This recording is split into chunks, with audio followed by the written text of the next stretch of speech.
But as researchED grows year on year, so does the influence, frankly, of the teaching profession in shaping the educational landscape. And the relationship between research and classroom practice continues to evolve, and to evolve for the better. Speaking at researchED Scandinavia earlier this year, Tom Bennett highlighted how far this relationship has progressed. And he reflected that only a few years ago, any number of bad ideas dominated discussions about research, and these unevidenced ideas were inoculated from challenge by the too often heard phrase, "the research shows that." And this phrase, as many in this room will be aware, has been used to promote ideas lacking both in evidence and common sense. And at the inaugural researchED conference in 2013, Ben Goldacre correctly identified that people can only get away with using such a phrase in an environment where they aren't challenged or asked for evidence. And thankfully, these poor ideas are gradually being forced out of our classrooms. In the same speech, Goldacre noted that research matters most when the findings of that research are actually put into practice. The impact of E.D. Hirsch is not most keenly felt through his writing, although it hugely influenced me, but through the curricula that he developed and inspired. Too often, though, research fails to impact actually in the classroom. Paul McClellan, speaking at researchED Science and Maths in June, warned of the distance that still exists between research findings and their actual impact. And McClellan discussed an experiment carried out by Durham University, which followed primary teachers implementing a well-evidenced intervention designed to improve the impact of feedback. And the original paper provided teachers with a structured approach to giving feedback. And multiple studies estimated the enhanced feedback structure to have an effect size of around 0.6. And despite the training given to teachers and the evidence in favour of the intervention, there was no noticeable impact on pupil outcomes. So what were the reasons for this failure? Two reasons were suggested. First, too many research papers are written in near indecipherable language, making the job of translating and implementing the research too difficult. And this is not a new frustration. In the foreword to Nick Rose and David Didow's book, What Every Teacher Needs to Know About Psychology, Professor Rob Coe recalls how as a student teacher he was warned off education research by an experienced colleague who said, and I quote, "Lecturers in the university have to justify their existence with all that pointless theory. They'd be worried education is not a proper subject without it, and they need something to cover that they couldn't hack it in the classroom. But once you start working in a school, you'll soon forget that stuff and you'll never miss it." That's a quote, by the way, just in case I get attacked by every education academic in the country. Far too many teachers have had this experience with education research. The second reason suggested for the failure of the Durham experiment was that teachers simply didn't have time to engage with the research. And this government has made tackling the workload of teachers a priority.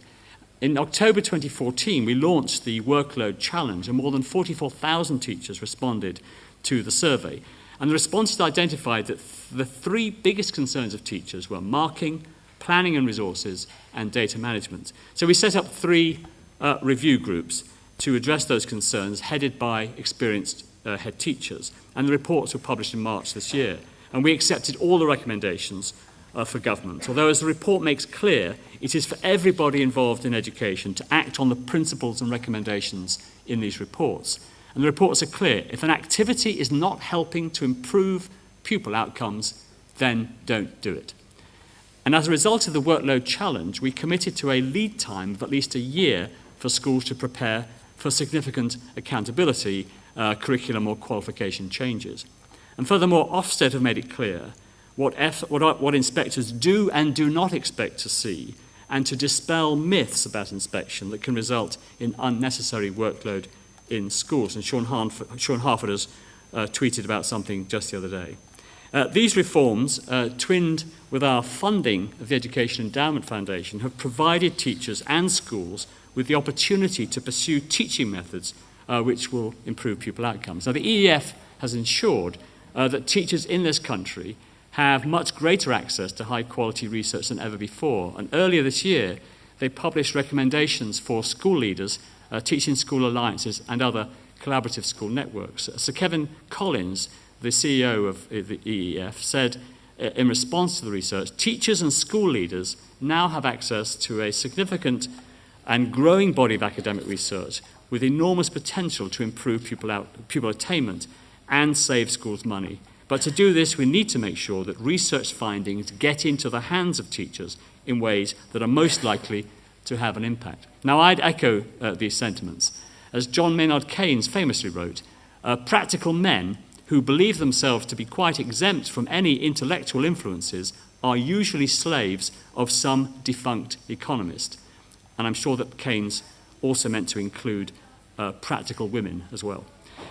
It is incumbent upon government, the EEF, and the people in this room to help ensure that young teachers are entering a research-informed and research-enthusiastic profession, unlike the one that Professor Coe encountered all those years ago. Education research has come a long way since the Tooley report in 1998, the frank assessment of the dearth of quality and relevance of education research. And Tooley described an academic atmosphere rife with partisan, methodologically unsound, and next to irrelevant research. And one only needs to look down the list of speakers at this year's conference to see that no such partisanship is on offer today. Frank Furedi, founder of the now disbanded Revolutionary Communist Party, will speak today, as he did at the inaugural researchED conference. Regular contributors to both the Labour Teachers blog site and its Conservative counterpart, the Conservative Education Society, are here today, including the always thought-provoking Heather Fern, John Bruskell, and Andrew Old, or is it? I never know if it's Old Andrew or Andrew Old, but one of those. The globally respected Professor Paul Kirshner, whose work with Sweller and Clark must surely have motivated Michaela Community School, will speak on the same platform as teachers from that wonderful school. Classroom teachers, directors of policy, journalists, union leaders, authors, leaders of charities, researchers and politicians have gathered this weekend to debate with and listen to one another. The phrase, "the research shows that," will not go unchallenged today. Research has informed the direction of reforms undertaken by this government. In 2010, Tim Oates, who's also speaking later, laid down the gauntlet in Could Do Better, his scathing assessment of the old English national curriculum. And he correctly identified the strengths of a successful curriculum, not least of which was entitlement, the right of all children to a knowledge-rich curriculum. Knowledge can emancipate a child from the geographical, historical, and personal parochialism of everyday life. Academic education should not be the preserve of the elite. Every child has the right to an education in the best that has been thought and said. Ensuring all pupils are endowed with this right is the key to creating a socially just society and a socially mobile society. Could Do Better identified problems which were holding back the achievement of children in this country, including an overloaded curriculum resulting in a necessarily shallow coverage of topics, and an overbearing assessment structure which undermined teaching and failed to provide reliable information on standards. The issues with the 2007 national curriculum were best summed up by the statutory requirement of secondary chemistry pupils to understand, and I quote, this is one of the specifications, that there are patterns in the reactions between substances. Well, in the words of Tim Oates, this statement essentially describes all of chemistry. So what should teachers actually teach according to the curriculum? What are the key concepts that children should know and apply? And this government acted rapidly to overhaul that curriculum, which we believe was not fit for purpose.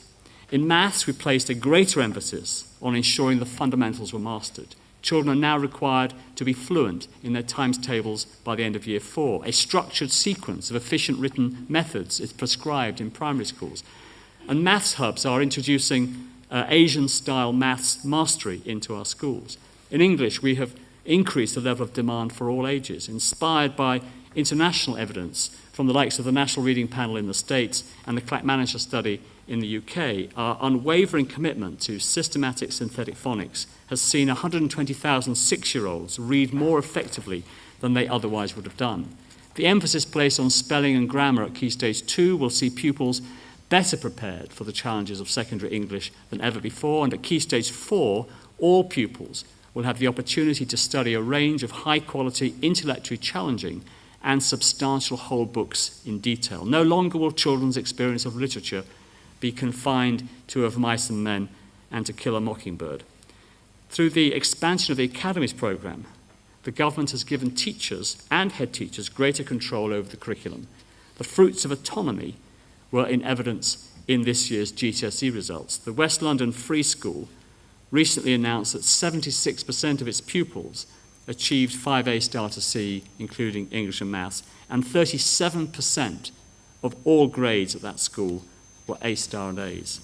And this school, inspired by the work of Dan Willingham and Edie Hirsch, is one of many free schools demonstrating that a classical liberal education is for all.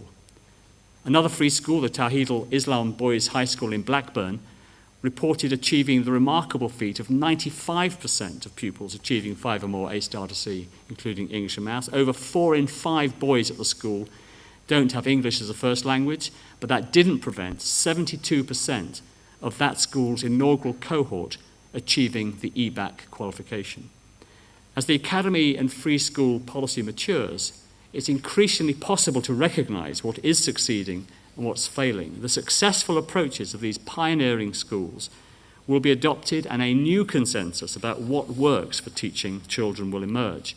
The autonomy granted to schools has been twinned with intelligent accountability. From this year, Progress 8 will replace 5A star to C in the school performance tables. The new measure has reduced the perverse incentive associated with the A star to C measure, reducing the focus on the CD borderline, means both high and low attaining pupils will benefit, we hope, from greater attention. And we've committed to working with Ofsted to introduce improvement periods, allowing teachers and heads 30 months to turn around underperforming schools. And this follows our changes to the Ofsted framework, which increased the rigour of school inspections, demanding ever higher standards.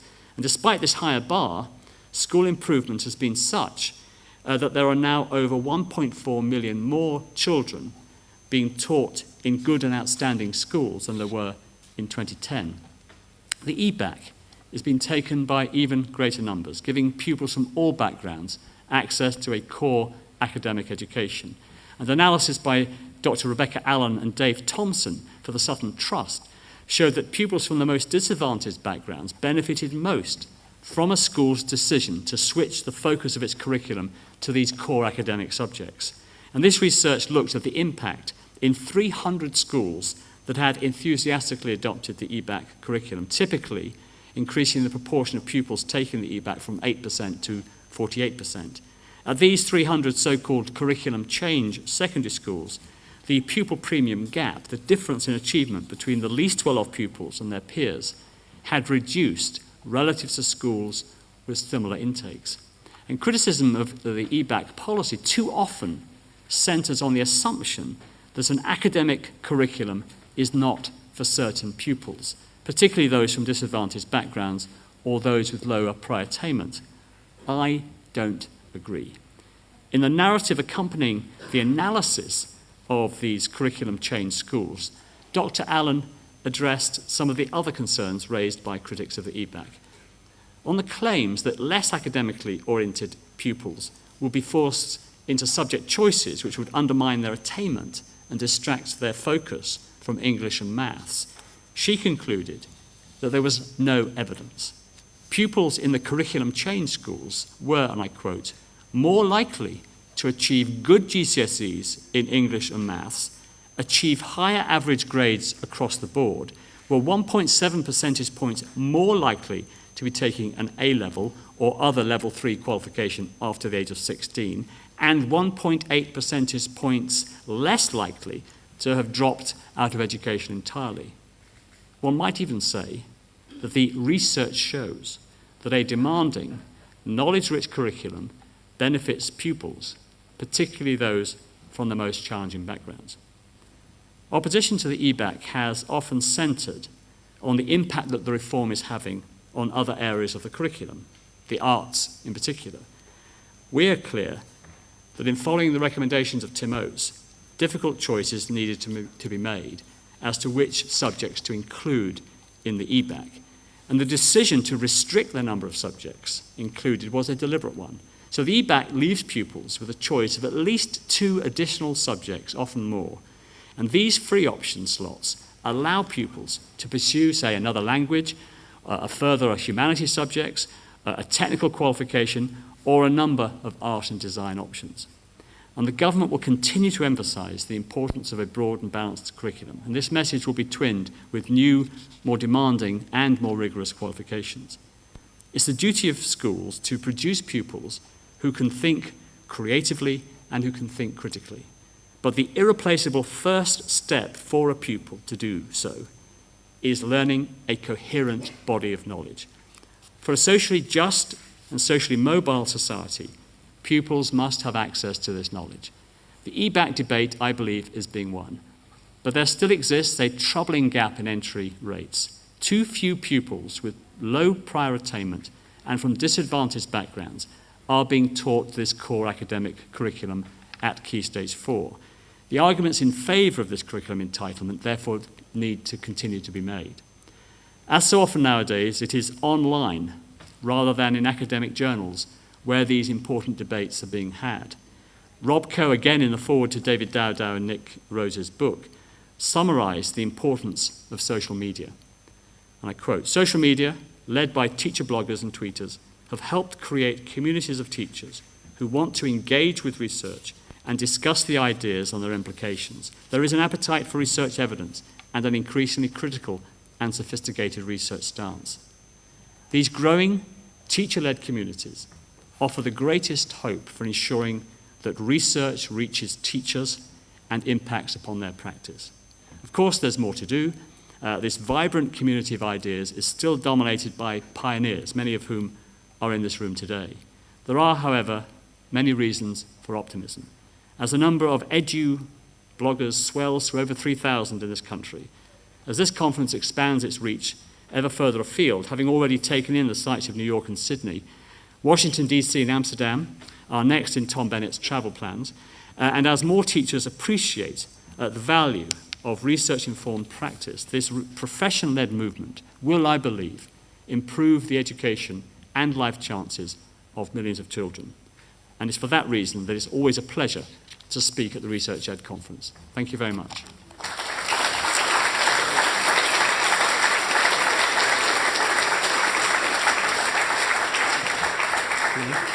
Yep. Thank you very much, Minister. That was wonderful, especially the last bit. Well, he said writing in his hand. The Minister said I need to take questions for 15 or 16 minutes. No questions? That's right. Okay, that's all. Thank you. Would anyone like to ask a question of the Minister? Okay, right, so we'll I'll try to get to this. Yes. Minister, thank you very much for that. An entitlement to an academic education for all. Absolutely. Including those who failed the 11 plus. Okay, so an academic education for all, including those who failed the 11 plus. I presume this is a grammar school question. How did I know this would come up? Yes, I mean, yesterday's announcement, I mean, you're right, of course, yes. And that's the difference between what was announced yesterday and the old 1950s and 60s system that we had, the binary system between you pass 11 plus and go to grammar school, and you failed and you went to a poorly performing secondary model. We're not in that world anymore. We have a system today that's very diverse, and where the academies movement has, I believe, pushed up standards unrecognisably compared with the 70s and 80s. So the policy that was announced yesterday, that's going to be in a green paper, a consultation document published on Monday, and I'm sure you'll enjoy reading the details when you see that paper. That is all about increasing diversity, allowing schools to select by ability if they wish to. But it's not going back to this binary system where if you fail 11 plus, you will go to a non-academic school. 80 to 85% of schools today are rated good or outstanding, 1.4 million more pupils in good and outstanding schools. All we want to do is to add to the diversity of schools. Schools are allowed to select up to 10% of their pupils by aptitude in certain areas. And what we're saying is we'd like to make sure that all children, regardless of their background, have access to the type of education that is actually the exclusive preserve of house prices or independent school fees. We want to extend that opportunity to children from poorer backgrounds and in parts of the country where those types of schools don't exist. Thank you. Does anyone else have another question?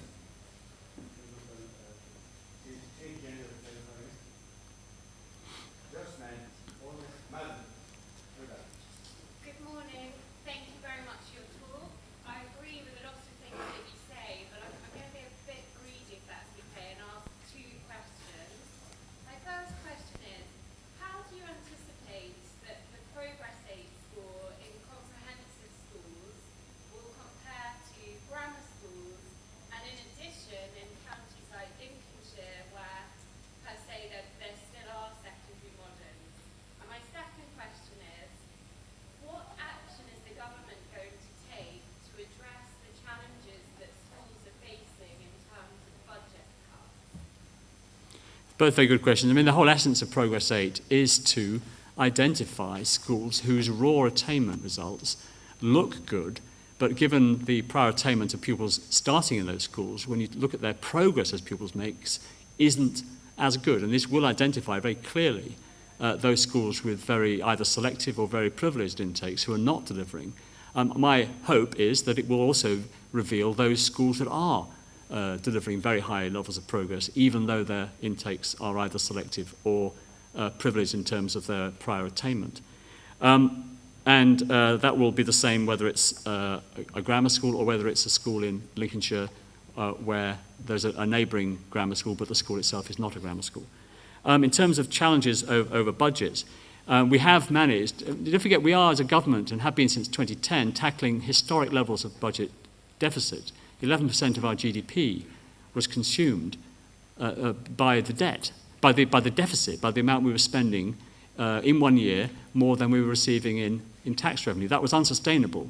And the reason why we have a strong economy now with the highest level of employment in our history, and last year the second strongest growth in the developed world and the year before the strongest growth, is because the international markets have seen that we are taking action to tackle that deficit. So it was essential if we want to have a strong economy, and a strong economy is essential for funding education, for funding health, for providing jobs for young people as they leave school, and to make sure we have some of the lowest levels of youth unemployment in the developed world.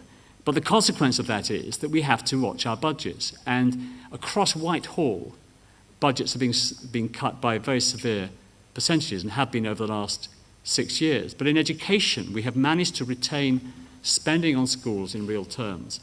And that is a great achievement. But it does mean, as schools face other cost increases like national insurance and pension contributions and pay rises, that schools do have to manage their budgets significantly more carefully. And in direct answer to your question, what are we doing to help? We are producing advice about procurement. We are producing advice about how to marshal budgets in the most effective way.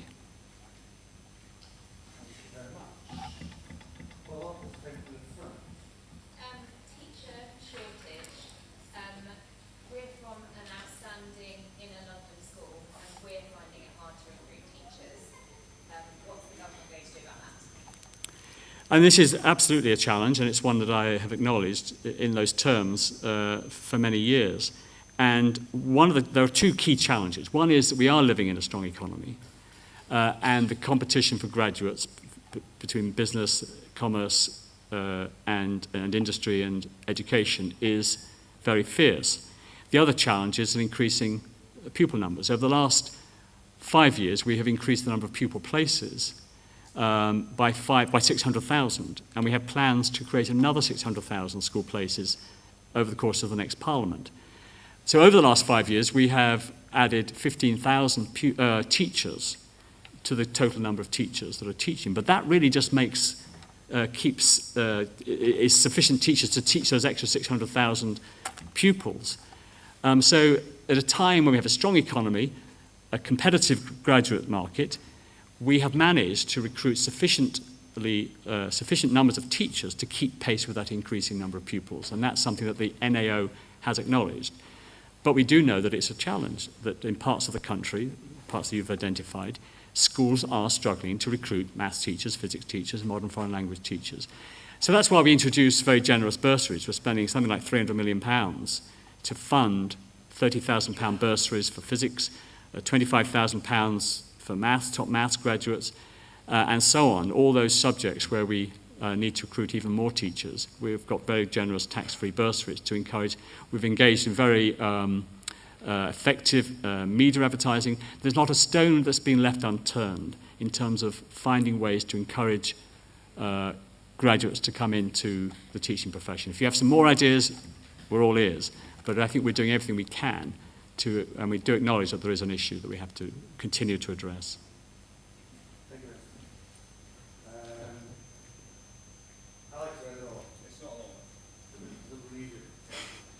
Minister, you said really useful advice saying that if intervention or activity doesn't help have an impact on pupil outcomes, then don't do it. And that was in reference to using evidence. And over the last couple of days, there's been reams of evidence that selection doesn't work. So if that evidence is shown to would you give the same advice to your colleagues in Parliament? Yes, of course. But what I've seen from the evidence is that pupils from disadvantaged backgrounds do better. Bright children from disadvantaged backgrounds do better in grammar schools. That's what the evidence says. Now, the evidence that you're looking at is that grammar schools only have about 3% of children from free school meals, which is lower usually than the local authority area and the geographical area in which the school is sited. So we've got to ask ourselves, as some of the research has done, why is it that those children aren't getting into those grammar schools?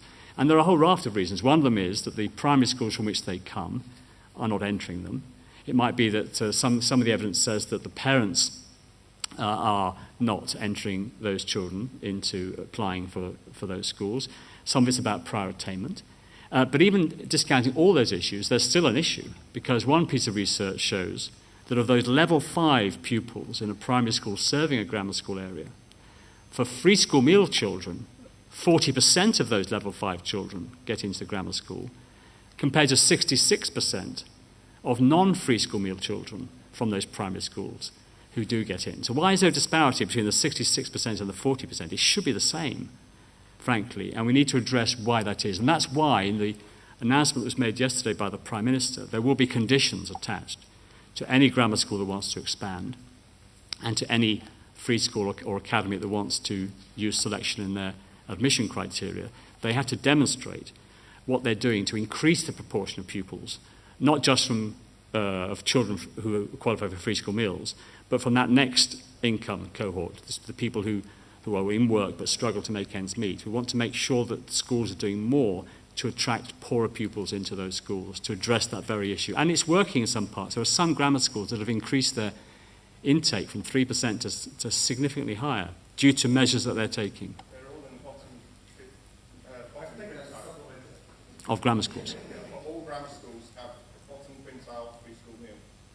No, sure, and I understand that, but we need to do more. And I said we need to address all those issues. That isn't a reason for not proceeding with this policy.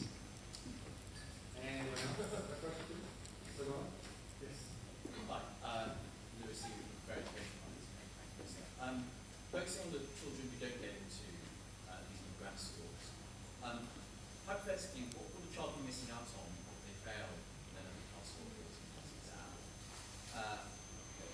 by not getting into these schools? So if there's not a meaningful difference, so what's the logic behind creating, in the Prime Minister's words yesterday, selective schools and non-selective schools? It's a very good question, very well asked. I mean, we do want to ensure that all schools are teaching the English baccalaureate, and that, as we've said many times and on which we're now consulting, we want all last year's Year 7 and this year's new Year 7 to be taking the EBAC combination of GCSEs, and we want 90% of the whole cohort to be taking that in time, because those are the subjects that keep opportunities open for the widest possible time for those pupils. And all the evidence it points to that. It points in that direction.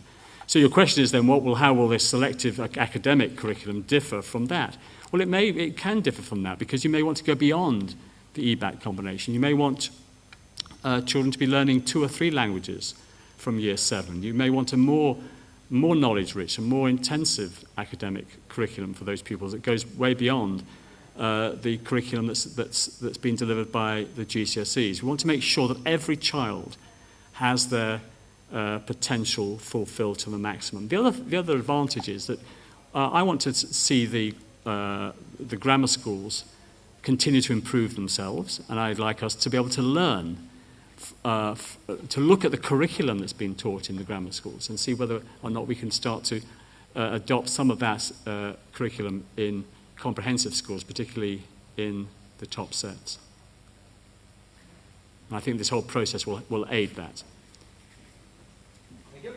Back at the back, I think what we left out at the back also kind of with a lot of opposition. I need them. So, Nicky Morgan, your former boss, came out yesterday saying that Theresa May's grammar school policy risks undermining all of the policies that you've brought in, all the reforms that you've brought in the last 6 years. What would you say to that? Well, we're going to publish the details of the consultation on Monday, and my view is that once people see the details of what is being proposed in that consultation document, that we will be able to persuade colleagues that this is a very important element of our education reforms. It's building on our education reforms over the last 6 years. In many ways, we can only do this because there has been the improvement in education across the board in this country since 2010. There are now 1.4 million more pupils in good and outstanding schools than there were in 2010. And I'm sure that once people see the details of the consultation documents, the conditions that will be applied to those schools that those grammar schools that want to expand, and those schools that want to adopt selection criteria in their admissions, all the conditions about ensuring they have a significant intake from children from more disadvantaged backgrounds, my view is that will be very persuasive. we can take one last question. No killer questions.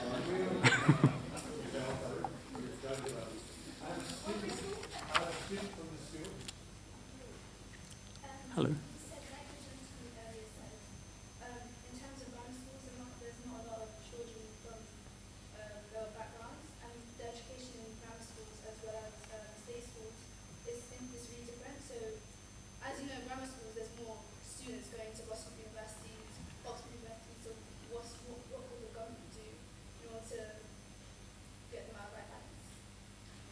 Well, we want all pupils, no matter what kind of school they go to be fulfilling their potential, whether that's to go from school into a high-quality apprenticeship and to acquire those professional and technical skills they need to have a good career in industry or commerce.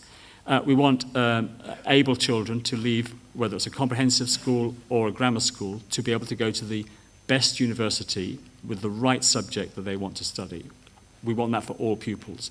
And I believe that over the last 6 years, by introducing the reforms to the curriculum, by improving the behavior in our school system, giving teachers, clarifying the powers that teachers have to maintain discipline in our schools, all the reforms to the GCSE qualifications, the A-levels, the changes to teacher training, I believe all this has contributed to improving the life chances of pupils in whatever sector, whatever part of the education system they attend. These reforms are the next stage. These are about ensuring that we widen opportunity, that the professions that have become dominated by children educated in the independent sector no longer do so. We want to widen opportunities to those professions, and I think one of the ways of doing that is to allow schools to specialise in academically able children.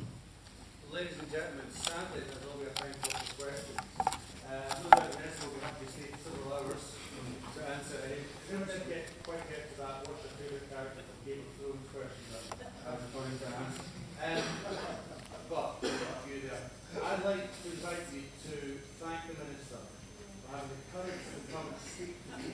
Thank you.